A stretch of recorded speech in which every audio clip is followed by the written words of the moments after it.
ধন্যবাদ আপনাকে। আপনার মাধ্যমে আপনার টিভি সমস্ত দর্শকদেরকে সালাম এবং শুভেচ্ছা, এবং আপনারা যারা আছেন আসসালামু আলাইকুম। আমি হাবিব ভাই হচ্ছে আমাদের মধ্যে সবচেয়ে বর্ষিয়ান, এবং ওনার খালি জীবন মানে উনি ছাত্র রাজনীতি করে আসছেন, ওনার সব জানা মুখস্থ। আমাদের যেমন বই খাতা লাগে ওনার তা লাগবে না। আমি হাবিব ভাইয়ের কাছে দুইটা জিনিস একটু জানতে যাব। এটা হচ্ছে ৭৫ সালে 4th অ্যামেন্ডমেন্টের পরে এই কনস্টিটিউশন, সিএমএলএ রাষ্ট্রপতি হওয়ার কোনো বিধান এই কনস্টিটিউশনে নাই। ১৯৭৭ সালে জাতির প্রয়োজনে, আবার বলে দিচ্ছি, জাতির প্রয়োজনে শহীদ রাষ্ট্রপতি জিয়াউর রহমান সিএমএলএ থেকে রাষ্ট্রপতি হলেন, এবং জাতির প্রয়োজন সে সময় তিনি যদি না হতেন তাহলে বাংলাদেশের অস্তিত্ব নিয়ে সংকটে পড়তো। এবং ওই তৃতীয় তফসিলে সিএমএলএ এর শপথ রাষ্ট্রপতি হিসাবে নেবেন নাই।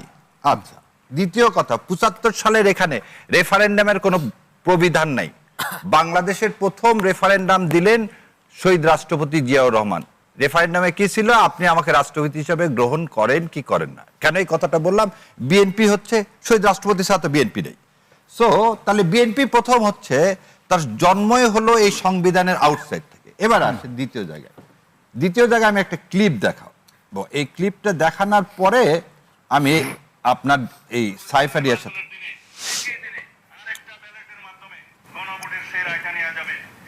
এটা ভালো করে তো বোঝা যাচ্ছে না, আপনি একটু মুখে বলেন। আচ্ছা, আমি মুখে বলেছি। এই উনি বলতেছেন যে জুলাই সনদ বাস্তবায়ন হবে গণভোটে, আপনারা যদি দেখতে পান। আচ্ছা, এটা কে বললেন? মাননীয় সেটা তো হাবিব ভাই বললেন যে তারা তো অস্বীকার করছে না। না, কথাটা ওই জায়গাতে, কথাটা হলো কি, এখন আপনি এই সাইফ যে কথাটা বললো সেই জায়গায় আমি যাই। ডক্টর ইউনূস সাহেব রাষ্ট্রপতির কাছে শপথ নিছেন, রাষ্ট্রপতির কাছে তো শপথ নিছেন কোন কিসে? 3rd শিডিউলে, তাই না? 3rd শিডিউলে কেয়ারটেকার গভর্নমেন্টের কিছু আছে? ইন্টিম গভর্নমেন্টের শপথের কোনো বিধান আছে? তাহলে যদি না থাকে আপনি যদি মানে আপনি একটা মানবো আর একটা মানবো তা হবে না। তাহলে এই তৃতীয় তফসিলে সংবিধান অনুযায়ী ইউনূস সরকার গঠিত হয়নি। তাহলে ইউনূস সরকার যদি এই তৃতীয় তফসিল অনুযায়ী গঠিত না হয়ে থাকে, তাহলে গত 18 মাসের যা কিছু হয়েছে সব অবৈধ। আমার ভোট অবৈধ, এই ক্যাবিনেট গঠন করা সেটা অবৈধ, মাননীয় প্রধানমন্ত্রী অবৈধ। এবার আপনাকে দ্বিতীয় কথা বলি, ওনারা বলতেছেন তফসিলে নাই। এই আসেন দেখেন, এটা কি? জুলাই সনদ, এর ভিত্তিতে তো ভোট হয়েছে। এই বিষয়ে তো বিএনপি জামাত সবারই তো একমত। এই জুলাই তফসিলের দেখেন তফসিল কি বলা আছে? 3rd তফসিলে শপথ একটু বলেন মানে আচ্ছা, সংবিধান সংস্কার পরিষদের সদস্যদের শপথ ফর্ম। তাহলে আমরা এই জুলাই সনদ আর কনস্টিটিউশন একভাবে পড়ে গত 18 মাস দেশ চালাইছি। এই ভোটটাও করলাম 2029 সালে না হয়ে, আর এই যে ফেব্রুয়ারি মাসে হলো সেটাও কি করলাম? আমরা ঐক্যমতের ভিত্তিতে করলাম। কনসেনসাস কমিশন ঐক্যমতের ভিত্তিতে করলাম। জুলাই সনদ সাইন করলাম। কোনো কিছু এই কনস্টিটিউশনের মধ্যে নাই।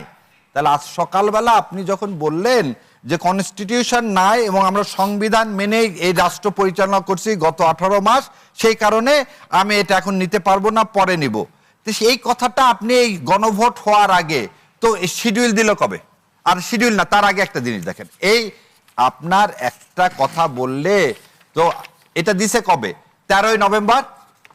13ই নভেম্বর এত রিট হলো এই, তাহলে আপনি 13ই নভেম্বর এটাকে নিয়ে চ্যালেঞ্জ করলেন না কেন? যে এইটার আন্ডারে গণভোট হয় না। বরং কি হলো আমি আপনাকে বলে দিচ্ছি। আমাদের এক আইনজীবী একটা রিট ফাইল করলো যে ইলেকশন হবে না, ইলেকশন অবৈধ। সেই রিট খারিজ করে দিল।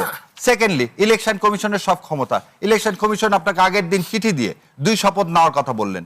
আপনি সকালবেলা কেন বললেন আমি একটা নিব আর একটা নিব না? এই চিঠি দেখেন, 16ই ফেব্রুয়ারি। সেটা আমরা দেখেছি গণমাধ্যমে, দুইটা শপথের কথাই তো বলা আছে। তাহলে আগের দিন আপনি বলতেন আপনি শপথ অনুষ্ঠান। এবার আরো একটা জিনিস, উনি শপথ না নিলে কি হবে? যেমন আমরা বলি হাসিনা ফেরত আসলো কি গেল না, তাতে কি হবে?